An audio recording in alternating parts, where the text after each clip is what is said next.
Gracias.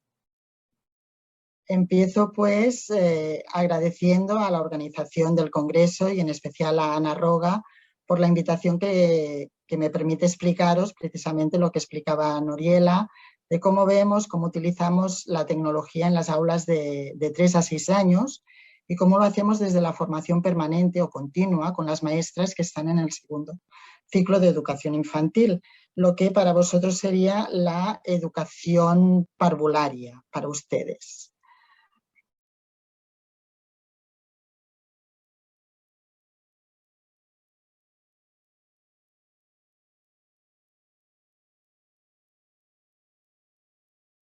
Hola, Donna, ¿estás ahí?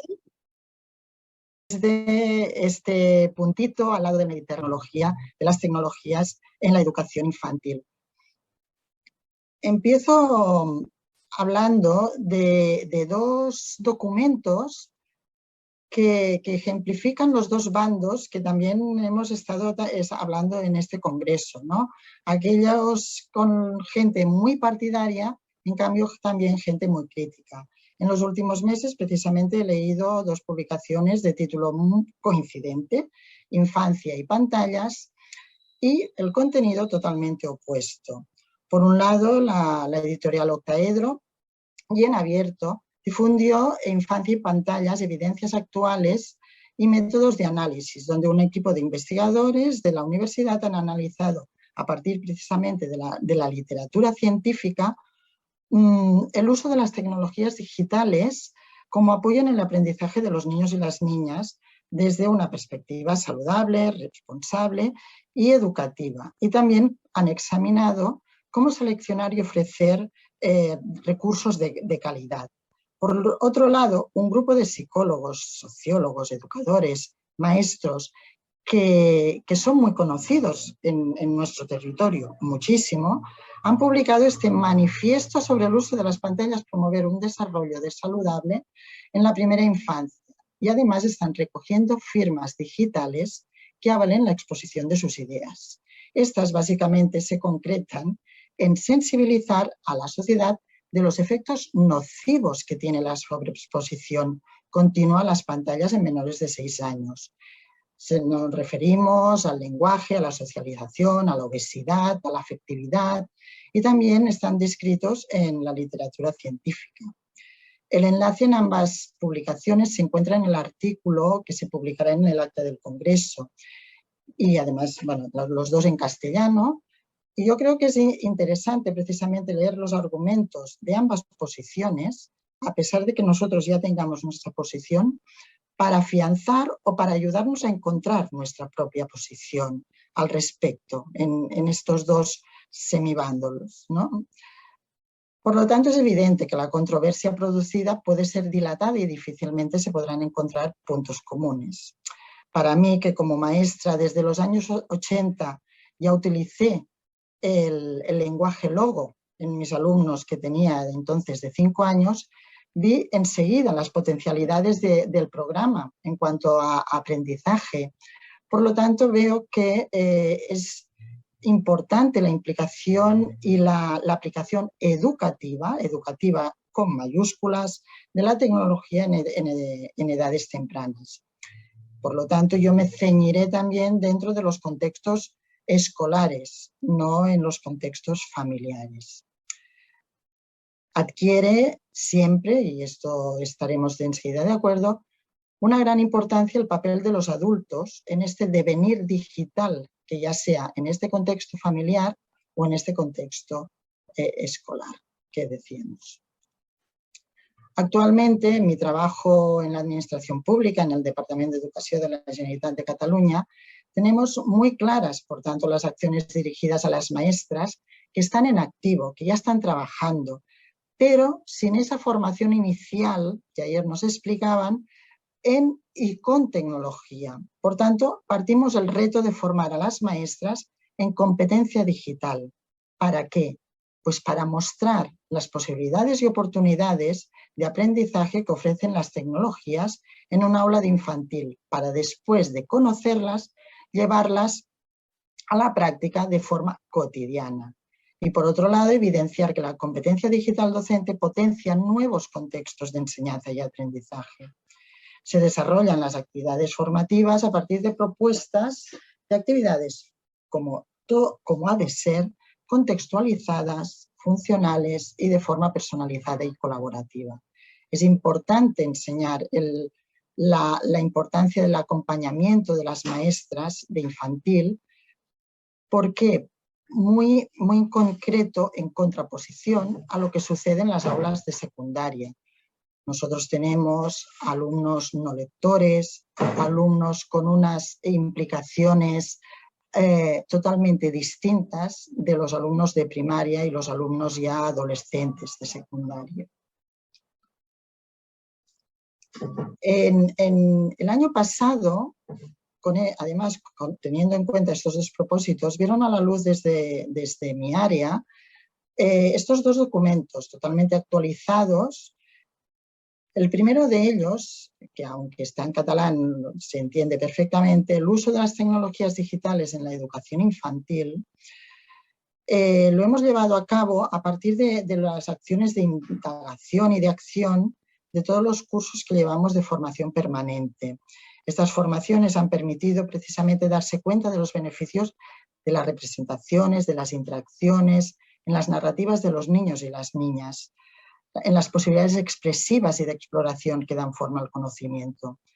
Y el segundo, de ese segundo objetivo, de ese segundo propósito, se alinea con el marco de referencia de la competencia digital docente que se ha solicitado para todos los países de la Unión Europea y que nos dice que en el 2024 todos los maestros han de ser competentes digitales.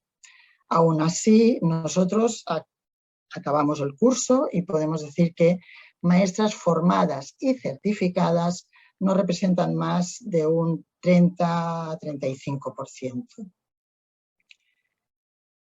¿Y por qué hemos de formar a las maestras? Además de porque nos lo diga la Unión Europea. Pues porque en el documento normativo de currículum para la etapa de educación infantil, segundo ciclo, como os decía, ya se indica la importancia de las tecnologías en las situaciones de aprendizaje en el aula. La implementación del uso de la tecnología requiere organización, diversidad, complicidad, compromiso. Se requiere, por lo tanto, que la administración pública ofrezca formación que ayude a dar sentido a las mismas ideas que se promulgan desde el mismo Departamento de Educación. Ayer las tres ponentes de las universidades nos decían que por el hecho de que haya tecnología en una actividad no significa que haya aprendizaje, y es totalmente cierto. Pero haciendo formación en las maestras que están en activo, que se les está dotando en sus aulas de diferentes tecnologías, nosotros lo tenemos más fácil para poder hablar de qué queremos que aprendan los niños, qué contenidos curriculares se pueden aprender con un uso racional y saludable de los distintos dispositivos que tenemos en el aula. Y que pueden ser, además, desde un panel interactivo, por ejemplo, a tablets, a los primeros robots, a ordenadores. Estas actividades formativas que hacemos desde el Departamento de Educación en infantil, las hacemos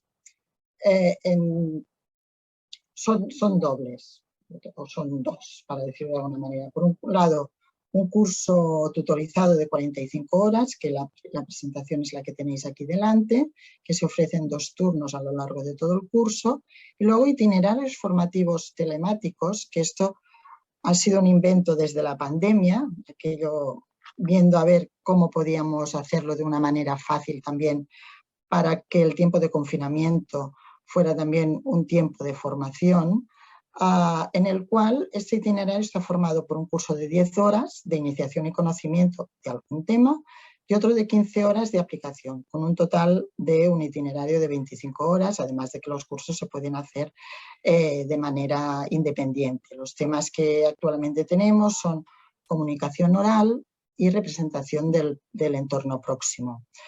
Para el curso que viene, que para nosotros empieza justo la semana que viene, ampliaremos todos estos temas de los itinerarios.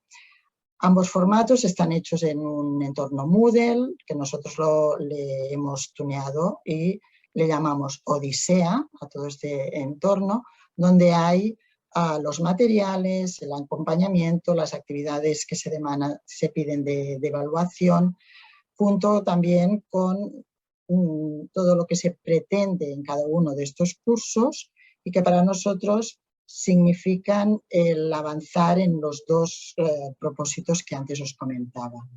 Cada 2 años, además, pues hacemos renovación de materiales, precisamente porque estamos hablando de un ámbito que se ha de renovar siempre, siempre. El curso de 45 horas está establecido en 6 módulos. Veréis, además, estos títulos, y quiero recalcar estos títulos, que a pesar, como digo, que están en catalán, los veréis enseguida, que no se refieren a dispositivos móviles, ni se refieren a esto, ¿no? A este equipamiento o este programa o esta aplicación. No, porque nosotros precisamente a lo que le damos importancia es qué es lo que la tecnología nos ofrece a las parvulistas, al segundo ciclo de educación infantil, desde lo que nosotras conocemos, desde nuestra pedagogía y desde nuestra didáctica. Por lo tanto, estos 6 títulos, que ya veis que están muy relacionados con los contenidos de todos los currículums, ya sea en España, en Portugal o en cualquier país de las personas que estáis asistiendo a este congreso, trabajamos cada día en el aula. ¿Qué es necesario, por tanto? Pues que el uso de las tecnologías requieran una planificación, unos objetivos de aprendizaje y, sobre todo, una evaluación. Debemos facilitar precisamente la exploración activa en las actividades de aprendizaje con propuestas que realmente estén al servicio del desarrollo de las capacidades de los niños. Desde este marco, pues vamos a ver estas capacidades y aprendizajes que justifican el uso de la tecnología y qué impacto pueden llegar a alcanzar de manera responsable. ¿Qué tenemos primero? Pues el primero que tenemos es la madre de lo que es educación infantil, la curiosidad y el descubrimiento. Todos conocemos a Brunner, que desarrolló la teoría del aprendizaje a través del descubrimiento, en el que el niño construye su propio conocimiento durante una exploración motivada por la curiosidad. Esta idea, además, hemos de pensar que ha de fundamentar los aprendizajes mediados también por la tecnología. ¿Por qué? Porque la tecnología debe entenderse como facilitadora en los proyectos y escenarios que favorecen y fomentan el acceso al aprendizaje, a la comunicación y a la autonomía de los niños, y además con especial atención cuando ayuda a superar las barreras que impiden estos logros. Los escenarios, naturalmente, y las situaciones de aprendizaje han de ser adecuados a la edad infantil, a las capacidades y a las necesidades y a los intereses de los niños. Reiterando, además, lo que ayer explicaban en el Congreso, nunca una tecnología sustituye las situaciones de curiosidad, exploración, descubrimiento en contextos reales y materiales manipulativos. Un ejemplo, pues lo tenemos en el uso de los primeros robots, como esta abejita, la Vivot, que se controla con un programa muy sencillo, con flechas direccionales, acción, pausa.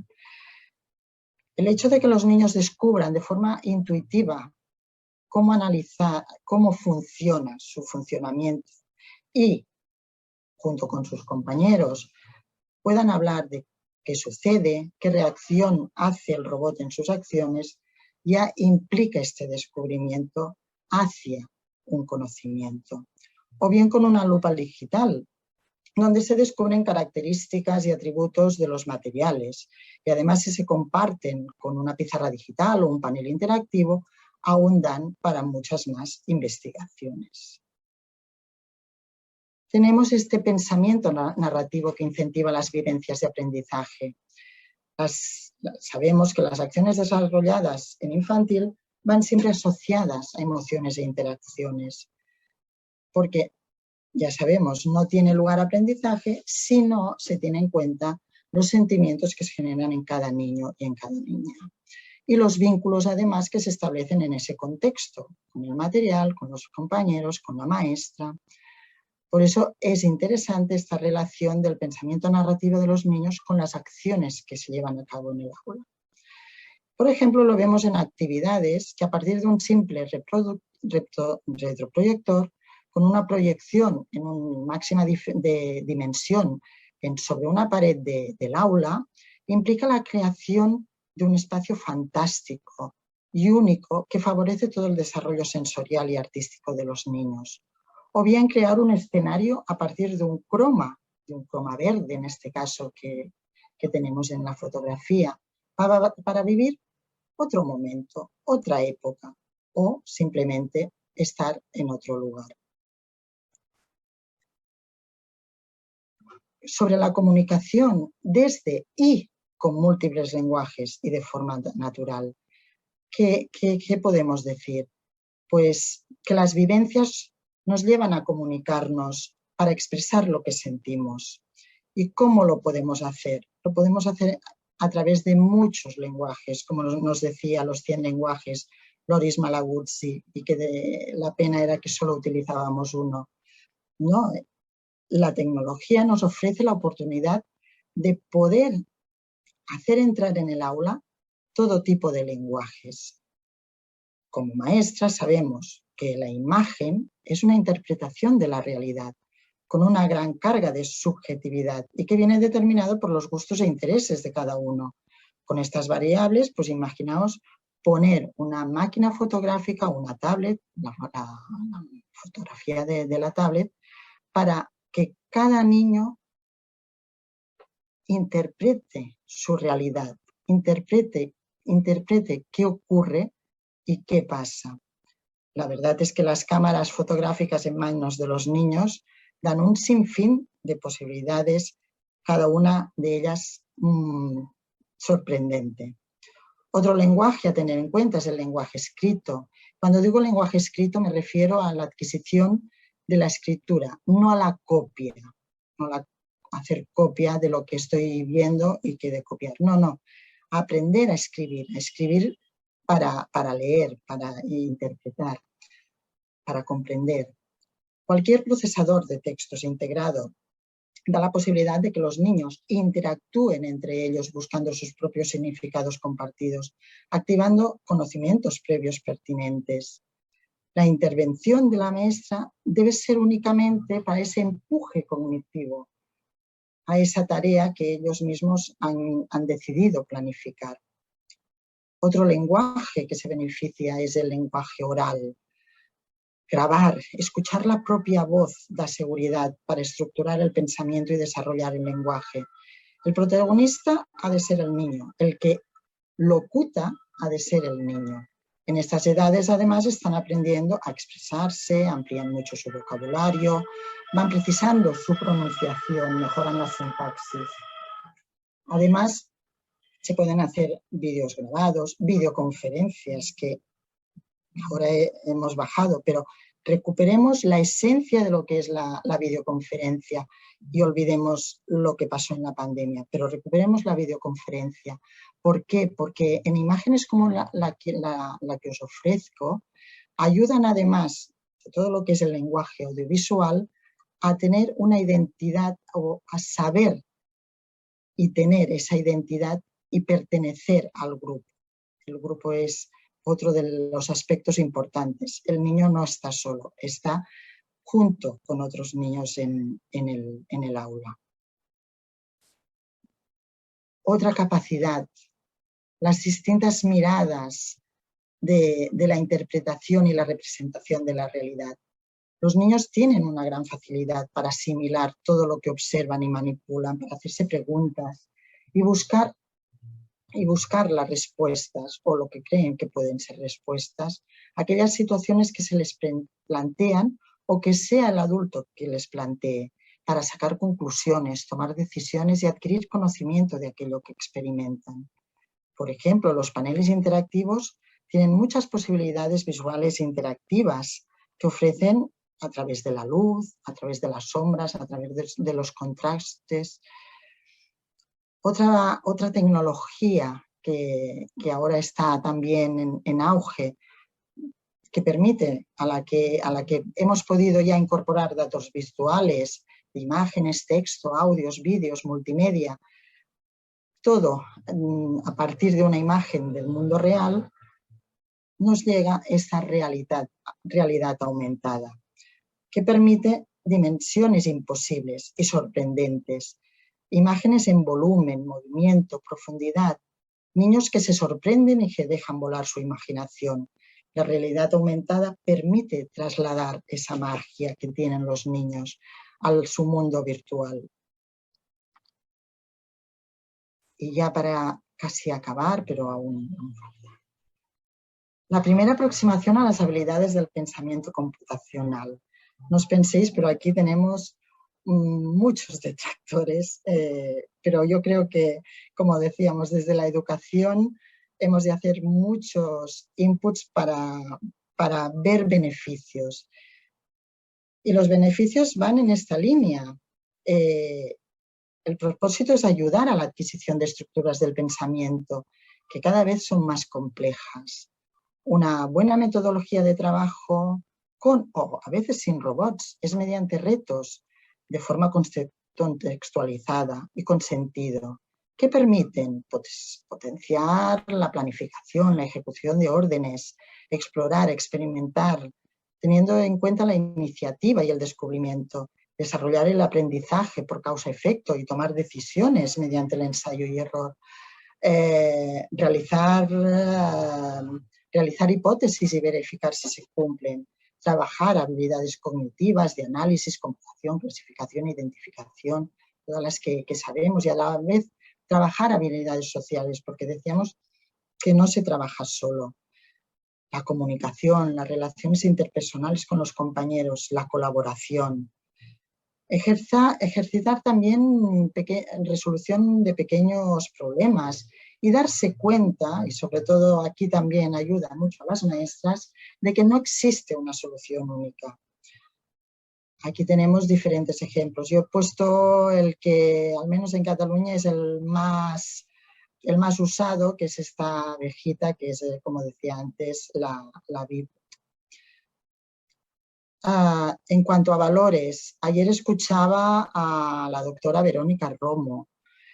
Nos hablaba de la adquisición de hábitos como concreción precisamente de los valores que se construyen en el hogar y también en la escuela. Porque la escuela es un contexto de aprendizaje y también de vida, no lo olvidemos. Un contexto donde las interacciones armonizan los procesos de socialización y de formación de la personalidad.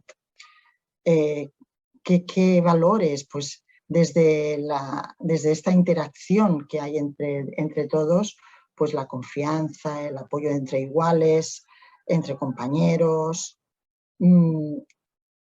la gratitud, la escucha, no por ser un material caro, que hemos de pensar que aquí también están en este congreso, ¿no?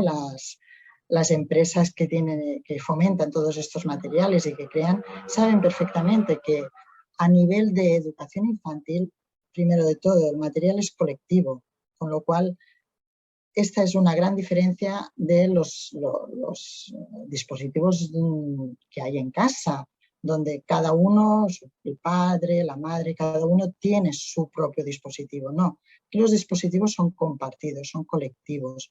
Por tanto, no nos debe de hacer ir atrás que los equipamientos sean caros. Son caros, pero son muy buenos. Son muy buenos. Y por último, tenemos este potencial en las propuestas creativas, porque la creatividad es la capacidad de generar nuevas ideas o nuevas soluciones innovadoras, ¿no? Es un elemento clave para el desarrollo de los niños, que les ayudará a adquirir nuevas competencias y que además les será útiles para siempre, ¿no? La creciente diversificación de todos los dispositivos y aparatos cumplen precisamente esta función de ser o de procurar aumentar la creatividad en los niños. Y como maestras hemos de entender esta creatividad como una actuación flexible. Hemos de valorar la originalidad y la imaginación, que es la de ellos, no la nuestra. Hemos de aceptar la diversidad de pensamientos y acciones. Hemos de potenciar su curiosidad y su autonomía. Y en definitiva, como decimos, es tener una mirada abierta y curiosa. Perdonad si oís una sirena. Es que aquí estamos en pleno verano y estoy en un lugar sin aire acondicionado y ahora temía la sirena. Decíamos, por lo tanto, que el cometido de las maestras es proporcionar entornos y provocaciones con y sin tecnología, potenciar iniciativas, dejarse asombrar por las acciones que provocan en los niños y a la vez acompañar naturalmente sin influir en el impulso por el gusto estético. Toda esta lista de capacidades y aprendizajes que justifican el uso de la tecnología en las aulas de infantil se dirigen ya en pleno siglo XXI y en plena expansión ya tecnológica, después de estos 2 años, hacia lo que hemos de entender como nuevas formas de adquirir y conectar el conocimiento. Por lo tanto, y esta es mi última diapositiva, ¿cuáles son los retos de las maestras de infantil, a estas a las cuales estamos formando? Pues esta actitud que queremos que sea abierta, innovadora, comprometida, necesidad de estar al día de todos los recursos actuales para precisamente saber seleccionar los más adecuados en cada ocasión. Tener y actualizar la propia competencia digital docente de forma individual y en forma de equipo educativo, porque los niños no es una aula y mis niños, sino que los niños es de todo el equipo educativo, en este caso de infantil. Y por último, y no he podido entrar en este tema, es el tema de las familias. Las familias no están muy a favor de tener tecnologías en el aula. Por lo tanto, yo creo que la transferencia que hemos de hacer desde nuestra propia práctica entenderán el por qué, el para qué y el cómo se usa la tecnología. De manera que al final llegaremos a invisibilizar el uso de la tecnología en infantil. Muchas gracias por este rato que he pasado con vosotros. Gracias. Gracias a ti, Tona. De verdad, esta mirada que nos planteas acerca de las dos opciones que evalúan la posibilidad del uso de la tecnología, desde los detractores absolutos de la tecnología hasta aquellos que están ganados a utilizar la tecnología en el aula con cuidado, curando el contenido, sabiendo utilizarla, no dedicando solamente el tiempo de compartir con los niños al uso de tecnología, sino apoyarse en ella para mejorar su desempeño. Esta posibilidad de que tú nos muestras de esos dos mundos que están debatiéndose nos permite darnos cuenta de que si lo hacemos bien, vamos a ganar, esos detractores van a sumarse porque van a entender que la intención no es embobar a los niños con un aparato, no es convertirlos en unos consumidores de información sin mediación, sino por el contrario, permitir que a través de ella los niños desarrollen mejor sus habilidades y además de eso estén en sintonía con aquello que les está siendo natural. Para nosotras no era natural utilizar un aparato de esto, para ellos es muy natural. Entonces tenemos que permitir que esa sintonía esté a su alcance, que ellos puedan mantenerse sintonizados con lo que les es natural, y no que cuando vayan a la escuela sientan que están regresando a la época de los picapiedras. Exacto. Exacto. Este es el primer problema que tenemos en la formación permanente, porque esa descripción que acabas de hacer precisamente, Noriela, es la que nos encontramos en lo que son las maestras de 40, 50, hasta 60 años, ¿no? ¿Cómo les decimos todo esto de una manera que se entienda? Y lo tenemos fácil, el currículum ya nos lo dice. Por eso es también importante tenerlo en cuenta, que no nos estamos inventando nada, sino que normativamente ya nos están indicando lo que hemos de hacer. Y los niños nos lo están diciendo cuando no prestan atención a lo que nosotros estamos tratando de transmitir como la época de antes. Cuando no se quieren quedar sentados porque están impacientes, porque quieren que sea más fluido lo que están adquiriendo.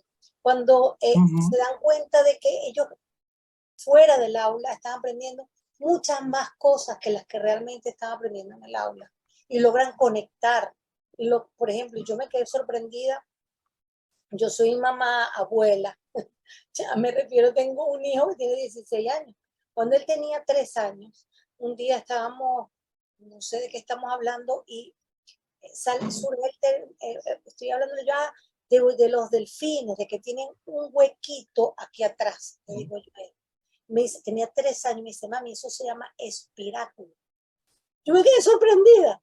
O sea, ellos están recibiendo información por tantos medios y de tantas maneras que uno se termina sintiendo ignorante al lado de ellos. Entonces, necesitamos montarnos en esa ola de desarrollo, de crecimiento, y aceptar que muchas veces ellos van a saber muchas más cosas que nosotros, y que nosotros vamos a ser facilitadores para que aprendan a buscar lo mejor que les está ofreciendo la tecnología, no la basura que hay en la tecnología, porque también la hay, lo sabemos. Exacto, exacto. Y el papel de las maestras es, tal como lo decías, facilitadoras, provocadoras, en el sentido de educar en esa tecnología. Sí, excelente. Bueno, muchísimas gracias, Tona. Ha sido Gracias a un placer vosotros. tenerte acá con nosotros.